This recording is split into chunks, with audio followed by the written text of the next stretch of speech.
और तेरे नसीब की बारिशें किसी और छत बरस गई। जो तेरे नसीब की बारिश थी वो किसी और छत बरस गई। जो नसीब में नहीं होता है वो नहीं मिलता है। चाहे वो किसी का प्यार हो, जीवन में पैसा हो, धन दौलत, मान सम्मान, कुछ भी हो, नहीं मिलता है मतलब नहीं मिलता है। आपके रोने से, आपके गाने से प्रकृति को कोई फर्क नहीं पड़ता है। आप कितना भी कोशिश कर लीजिए, कितना भी प्रयत्न कर लीजिए, प्रकृति नहीं देगा तो नहीं देगा। आपके दुआओं में कोई असर नहीं। ये सब जो बातें लोग कहते हैं, लॉ ऑफ अट्रैक्शन, जैसा सोचोगे वैसा होगा, तो ये सब तो मुझे लगता है आपने अपने जीवन में प्रयत्न किया ही होगा। क्या कुछ मिला? नहीं मिला ना। हर तरफ है धुआं धुआं यारो, हम जले हैं कहां कहां यारो। बात वही है, नसीब में जलना लिखा था, किस्मत में नहीं मिलना लिखा था तो नहीं मिला। धन कमाने के लिए इंसान कितना प्रयत्न करता है। धन को छोड़ दीजिए, सबसे ज्यादा जो इंसान प्रयास करता है वो किसी के प्रेम को पाने के लिए करता है, किसी प्रेमिका को पाने के लिए करता है, प्रेमी को पाने के लिए करता है। मिलता है क्या? नहीं मिलता है ना। आपके रोने गाने से वो मिला? नहीं मिला। जो आपके नसीब में नहीं है वो कैसे मिलेगा? बहुत सुंदर सी कहानी है कि एक बार भगवान शिव बैठे हुए थे और बगल में माता पार्वती बैठी हुई थी।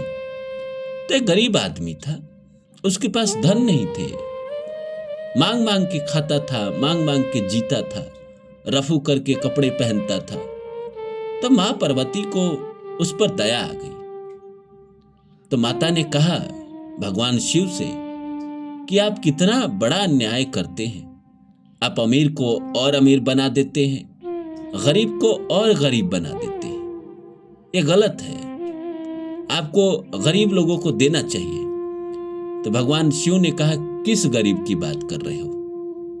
तो माता पार्वती ने कहा कि मैं उस गरीब की बात कर रहा हूं जो मांग मांग के खाता है, रफू करके कपड़े पहनता है। तो भगवान शिव ने कहा कि उसके नसीब में नहीं है। तो मां पार्वती ने कहा कि आप देंगे तो कैसे ना वो लेगा, आप तो दीजिए तो पहले। भगवान शिव बहुत समझाए पर माता पार्वती नहीं समझी। और क्या है कि माँ जो होती है वो भोली होती है, स्त्रियां जो होती है वो कहीं ना कहीं मासूम होती है, नादान होती है।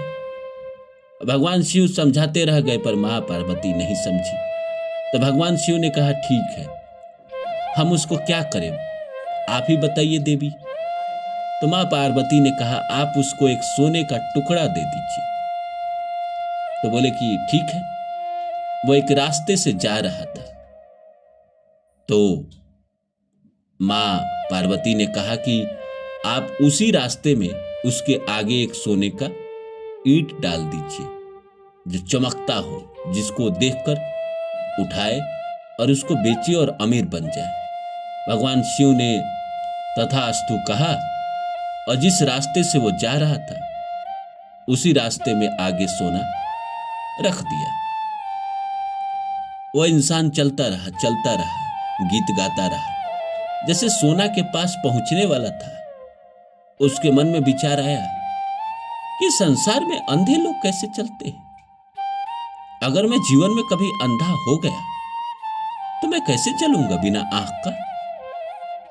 वह इंसान सोचा कि आज मैं चल के देख लेता हूं, वैसे भी रास्ता सुनसान है। उसने आंखें बंद की और अंधे की एक्टिंग करता हुआ वहां से चला गया। ईंट सोने का पार कर गया। पार करने के बाद उसने कहा कि हां, इतना दूर मैं चल सकता हूं तो जिंदगी में कभी अंधा हो जाऊंगा तो चलूंगा। सोने का ईंटा पीछे रह गया। किसी दूसरे इंसान उसी रास्ते से आ रहे थे, वो सेठ थे, उनको सोने का ईंट दिखाई दिया। उन्होंने उठाकर अपने बक्से में रख लिया और लेकर चले गए। वो और अमीर बन गए और जिसको भगवान ने दिया वो अंधा बनकर आगे चला गया। तो जो नहीं होता है किस्मत में, हम भी आंख पे पट्टी बांध के आगे बढ़ जाते हैं। और हमें लगता है भगवान ने कुछ दिया नहीं। अरे हमारे ही नसीब में नहीं था, कुछ ऐसा घटना हो जाएगा कि हम ले ही नहीं पाएंगे।